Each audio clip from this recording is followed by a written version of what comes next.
My girlfriend's ex is a demon. Literally. I'm a high school senior, and I've been seeing my girlfriend for a year now. Sarah has been great. We met at a friend's party last year and really hit it off. Oddly enough, she's not really my type. I've always liked blonde hair, bubbly girls. Sarah is pale white skin and dark hair. She's short, confident, mature, and extremely smart.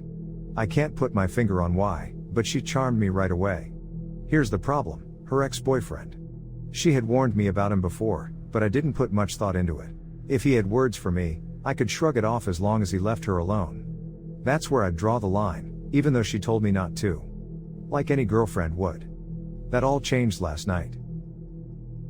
We went to a bowling alley to celebrate our 1-year anniversary. It wasn't very crowded. Summer vacation meant a lot of our friends were off camping or on trips while school was out. I knew something was off when she grabbed one of the 16-pound balls, the heaviest ones there, and pitched it down the wooden lane with ease. Another strike. She did one of those cute, double-legged jumps, both hands outstretched in cheer. I smiled. She was so innocent and pure. I thought, I'll be back, babe. That Dr. Pepper went right through me. Okay. I'm gonna get us some hot dogs. She smiled, whimsically striding towards the concession counter. The restroom was surprisingly well kept. Not as clean as a Buc-ee's, but much better than our downtrodden schools were. No one was inside, so I took the traditional spot of the last urinal in the row of 5. I breathed out as I relieved myself, thinking to myself but not of anything in particular. That's when someone pulled up to the urinal next to me. Initially, I thought that was some bad restroom etiquette. Everyone knows you spread out at the urinals.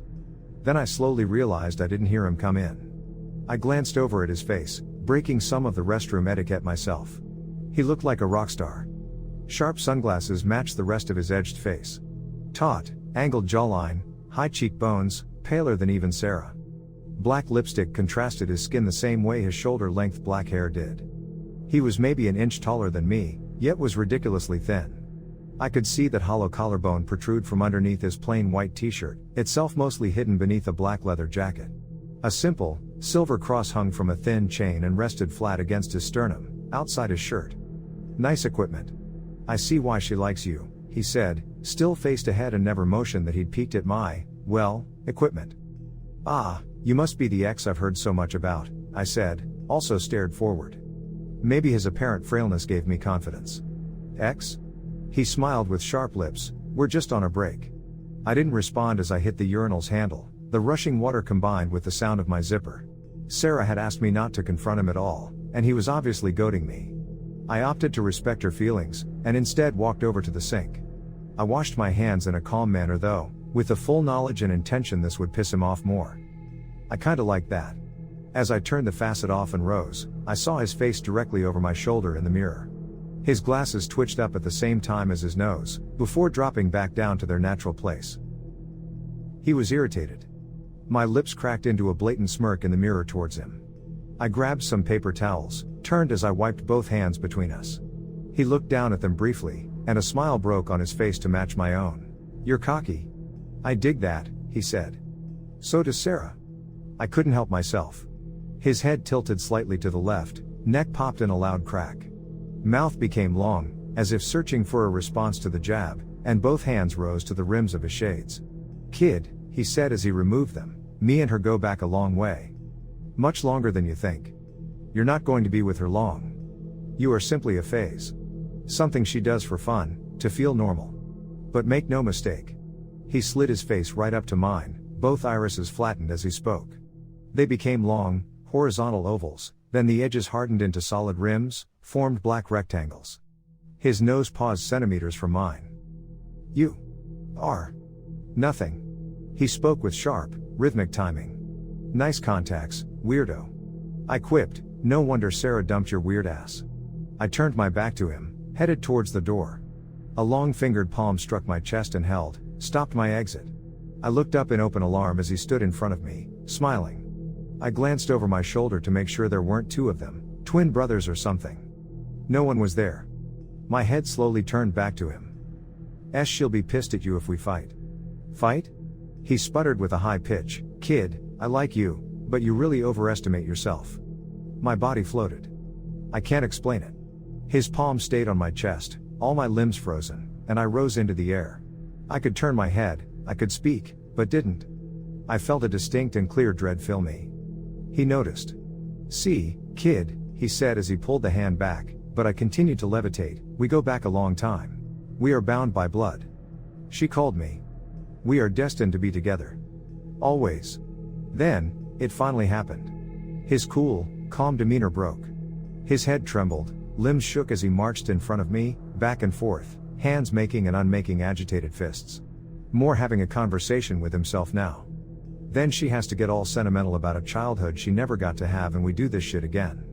He brought up his fingers for air quotes and imitated her voice, but was still not directed to me. "Sure, it's great you animals came up with medications that help her. I'll grant you monkeys that. But all this sentimental nonsense about childhood memories and living life, whatever that's supposed to mean. What the hell are you?" I managed to spit out. He paused, as if suddenly remembering I was there, hovering a foot away from him as he monologued. That smile had become sharp. White tips interlaced between each other in a way that had not been there before. His rectangle irises slowly turned vertical as he spoke directly to me. "Every couple hundred years she gets this wild hair on her ass. Uses some brat like you to give her a fake, imitated experience. You're a toy, kid. So watch that attitude of yours." I finally realized what his eyes changed into as his anger, and his voice, rose. Twin black slits pulled in taut, vertical lines. The eyes of a snake, of a predator. Or maybe something worse.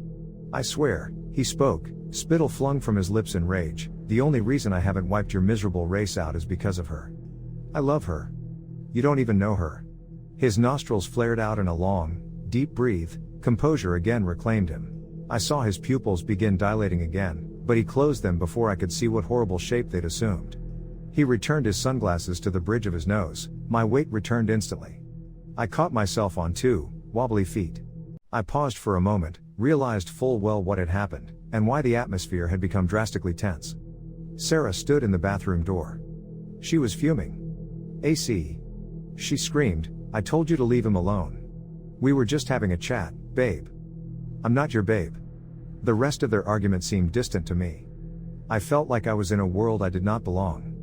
Mysteries and horrors of the universe unveiled in a dingy bowling alley bathroom. He looked over his shoulder at me with a frown, eyes masked by darkened lenses. "Gah, I should have wiped you out the day you invented Twitter," he spat with obvious contempt. "Just go away." Sarah spoke with arms crossed. "Not how you felt during convocatio," he said with what sounded like genuine hurt, the opposite, in fact. "That was different." She muttered.